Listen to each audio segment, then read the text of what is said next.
Okay, how to start C language. C లాంగ్వేజ్ని ఎలా start చేస్తారు? ఓకే, ఫస్ట్ వన్ స్టార్ట్లోకి వెళ్ళాలి.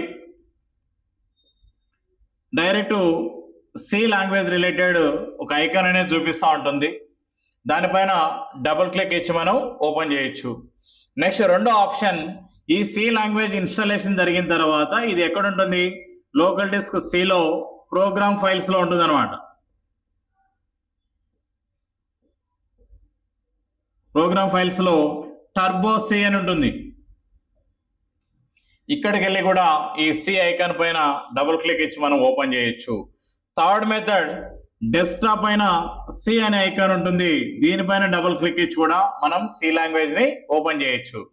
ఓపెన్ చేసిన తర్వాత దాని ఇంటర్ఫేస్ అనేది ఇలా ఒక స్క్రీన్ లాగా, మనం ఎంఎస్ వర్డ్, ఎక్సెల్ ఏదైతే ఓపెన్ చేస్తే ఒక స్క్రీన్ వస్తుందో, సేమ్ సి లాంగ్వేజ్ ఓపెన్ చేసిన తర్వాత ఒక ఇంటర్ఫేస్ అనేది వస్తుంది. మరి ఇక్కడికి వెళ్ళి ఏం చేయాలి అంటే, ఫైల్ అనే ఒక మెనూ ఉంటుంది. ఫస్ట్ స్టార్టింగ్ ఫైల్లోకి వెళ్ళి న్యూ అనేది తీసుకోవాలి. ఎప్పుడైతే ఫైల్లోకి వెళ్ళి న్యూ తీసుకుంటారో మొత్తం మీ స్క్రీన్ అంతా కూడా బ్లూ కలర్లోకి చేంజ్ అయిపోతుంది. ఓకే, ఫుల్ స్క్రీన్ రావాలి అంటే ఆల్ట్ ప్లస్ ఎంటర్ అనే ప్రెస్ చేశారంటే మీ స్క్రీన్ మొత్తం అంతా కూడా ఎక్స్పాండ్ అవుతుంది. ఓకే, ఇలా ఎక్స్పాండ్ అయిన తర్వాత దీంట్లో ఒక సింపుల్ ప్రోగ్రామ్, అంటే స్టార్టింగ్ ఒక బేసిక్ ప్రోగ్రామ్ అనేది ఎలా రాయాలో ఇప్పుడు చూద్దాం. ఓకే, ఇది సి లాంగ్వేజ్లో simple program. First hash include stdio.h standard input and output .h అంటున్నాం, అంటే హెడర్ ఫైల్స్. తర్వాత int main open bracket and close bracket. Next open bracket ఇక్కడ స్టార్ట్ చేస్తున్నాం. నెక్స్ట్ ఇక్కడ ఈ మధ్యలో ఉండే దాన్ని మెయిన్ సబ్జెక్ట్ అని చెప్పొచ్చు. అంటే మనకు ప్రింట్ ఏదైతే కావాలో దాన్ని ఇక్కడ టైప్ చేస్తుంటాం.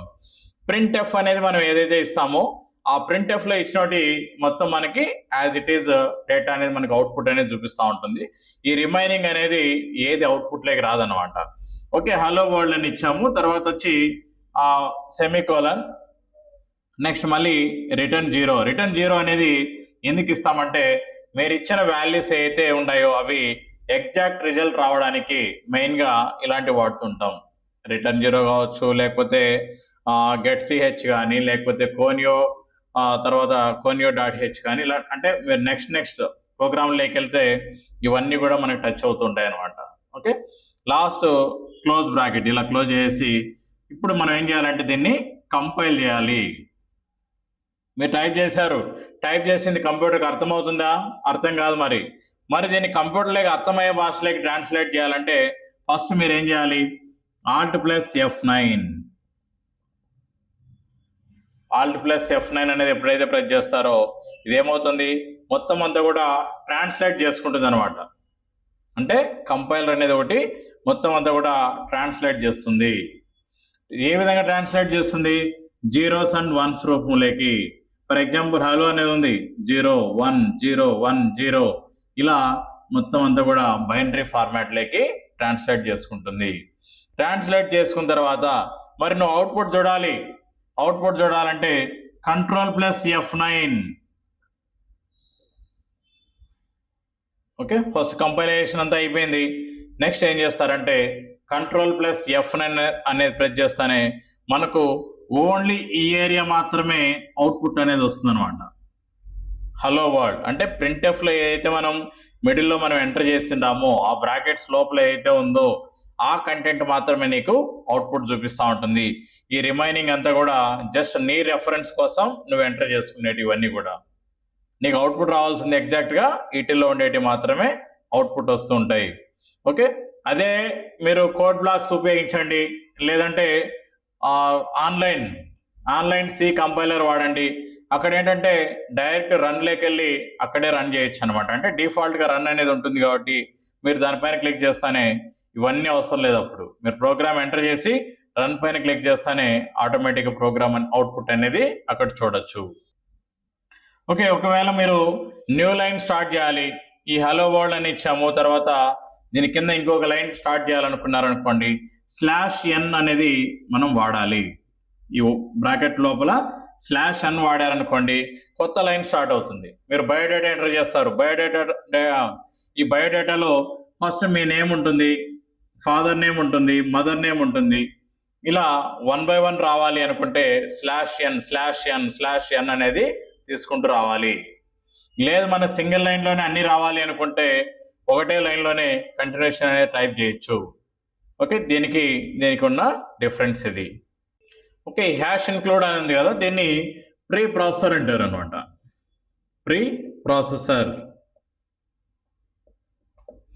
ఓకే, దీన్ని ఫస్ట్ అంటే కంపైలర్ అనేది ఫస్ట్ దీన్ని రీడ్ చేసుకుంటుంది. అంటే ఏమేమి ఇన్క్లూడ్ అయ్యి ఉన్నాయో ఫస్ట్ రీడ్ చేసుకోవడానికి ఈ ప్రీ ప్రాసెసర్ అనేది చాలా ఇంపార్టెంట్. ఓకే, ఇది ఇంట్ మెయిన్ అనే దాన్ని మెయిన్ ఫంక్షన్ చెప్పొచ్చు. అంటే integer main open bracket and close bracket అనేది ఇక్కడ యూజ్ చేసుకోవాలి. నెక్స్ట్ ప్రింట్ఎఫ్ అని ఉంది. ప్రింట్ఎఫ్లో ఇది ఇక్కడ మనకి ఏమేమి కావాలి, ఏ వాల్యూస్ అయితే మనకి కావాలనో దాన్ని మనం ప్రింట్ చేయడానికి దీన్ని వాడుకుంటుంటాం. అంటే use to print the formatted string. అంటే దీన్ని ఎస్టీడీ అవుట్ అని చెప్పొచ్చు అనమాట. అంటే స్టాండర్డ్ అవుట్పుట్ అని చెప్పి చెప్పుకోవచ్చు. స్టాండర్డ్ అవుట్పుట్ చూడాలనుకుంటే ఈ ప్రింట్ఎఫ్ అనేది ఎక్కువ దీన్ని ప్రిఫర్ చేస్తారు. నెక్స్ట్ మన రిటర్న్ అని ఉంది. ఈ రిటర్న్ అనేది ఎగ్జాక్ట్ వాల్యూస్. ఓకే, ఎప్పుడు వాడతారంటే to run the program correctly and without any errors. Okay, to run the program correctly and without any errors using this return 0. అంటే ఏ ఎర్రర్స్ రాకుండా మనకి ఎగ్జాక్ట్ అవుట్పుట్ రావాలి అనుకుంటే ఈ రిటర్న్ 0 అనే ఆప్షన్ అనేది మనకి ఉపయోగపడుతుంది. ఓకే, తర్వాత ఈ కంపైల్ అనేది Alt+F9 Ctrl+F9 అనేది వాడుకోవాలి.